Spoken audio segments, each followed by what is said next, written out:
Just a day after the US finally gave permission for Ukraine to fire American long-range missiles into Russia, Kyiv has done so.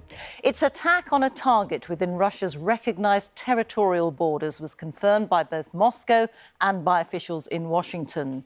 The change in US policy comes at a critical time, with the Biden administration due to give way to that of Donald Trump in January. Moscow says the strike hit the Bryansk region this morning. Russia's Foreign Minister Sergei Lavrov has said that they will react accordingly. Today marks 1,000 days since the Russian invasion of Ukraine. And this latest development is being watched very carefully by world leaders at the G20 summit in Brazil. More on that in a moment. But first, our Russia editor Steve Rosenberg has this report from Moscow. Breaking news on Russian TV.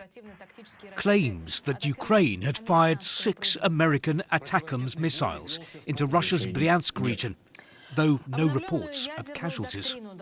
The response from Russia's foreign minister, Sergei Lavrov, said the missile attack was a signal that the West wants to escalate the conflict.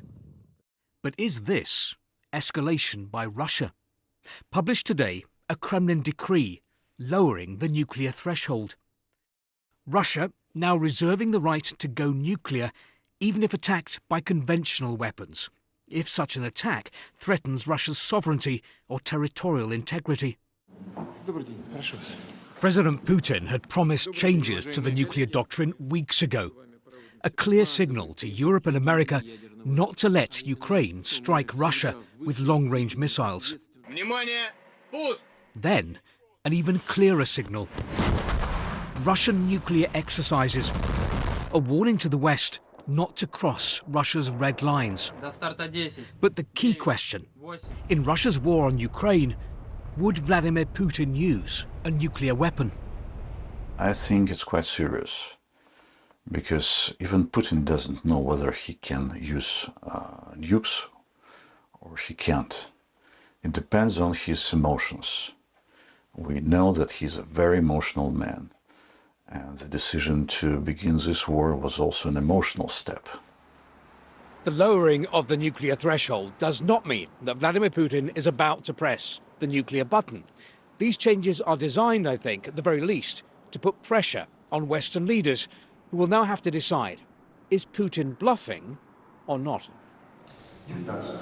Earlier, at the Museum of Victory, the Kremlin kick-started commemorations for next year's 80th anniversary of the end of World War II. Not a word was said here about the 1,000 days of Russia's war in Ukraine. A war which, for the Kremlin, hasn't gone at all to plan, but which it remains determined to win. Steve Rosenberg, BBC News, Moscow. So what is the situation on the ground in Ukraine in terms of territory gained by Russia? I'm joined by BBC Verify's Nick Eardley. Nick. Thank you, Rita. 1,000 days of war have seen a number of ups and downs for Ukraine, but analysis of the picture since the start of this year shows things are going far better for Russia. Let me show you the picture for 2024, based on analysis by the Institute for the Study of War. This is the picture in February. If we fast forward to September, look at this area here, you can see Russia has made inroads. This might look like a small amount on the map, but it's a significant amount of territory on the ground. And that advance has continued in recent weeks. More land being taken by Russia. So far this year, Russia has seized nearly 2,000 square kilometres of territory, just over 1,000 square miles. That's nearly 6 times more than it did in the whole of 2023.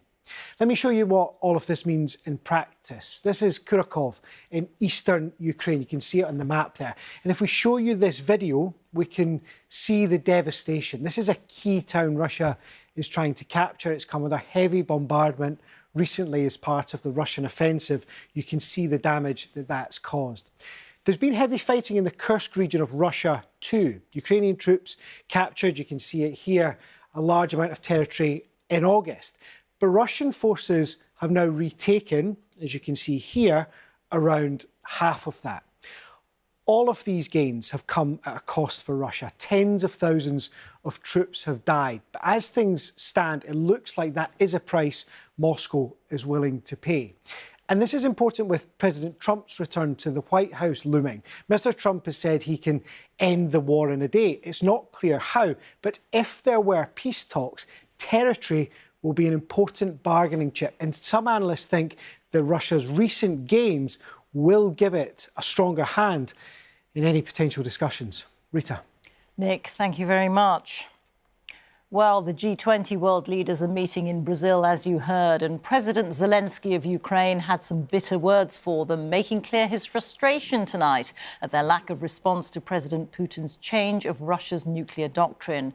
Well, in a moment, we'll speak to our chief international correspondent, Lise Doucette. But first to Vicky Young, who is in Rio for us. And Vicky, what have leaders there been saying?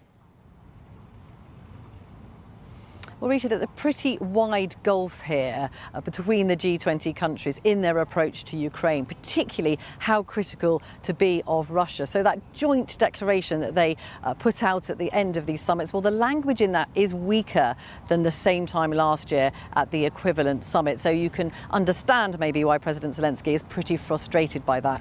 When it comes to the British Prime Minister, he said that at every opportunity during this summit, he has raised the issue of Ukraine with the other leaders, saying that they really should have what they need for as long as they need in order to win this war. Now, whether that means that British-made missiles will end up being used in the same way as the American ones have been, well, we don't know. He just won't talk about that. He says that's operational, and all it would do is help the Russians.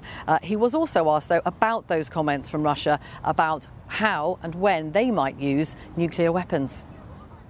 There's irresponsible rhetoric coming from Russia, and that is not going to deter our support for Ukraine.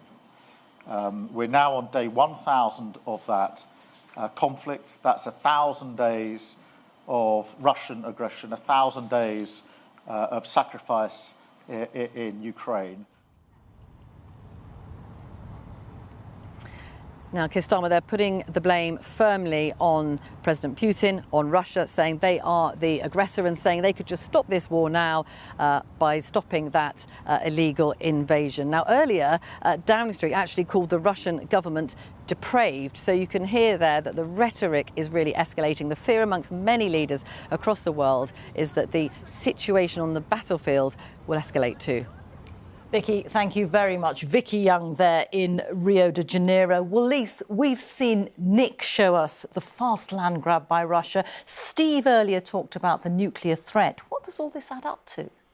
Well, Rita, tonight, understandably, a lot of the focus is on this nuclear threat, and it's not reassuring to hear the Russian columnist in Steve's piece frame it as an emotional step. But the unpredictability of President Putin is very much part of this risk. But President Putin has many other ways to ratchet up the cost for the West and is already using them. As we've been hearing this week, the sabotage of undersea cables by Germany. Then Poland is talking about the planting of bombs on planes and so on.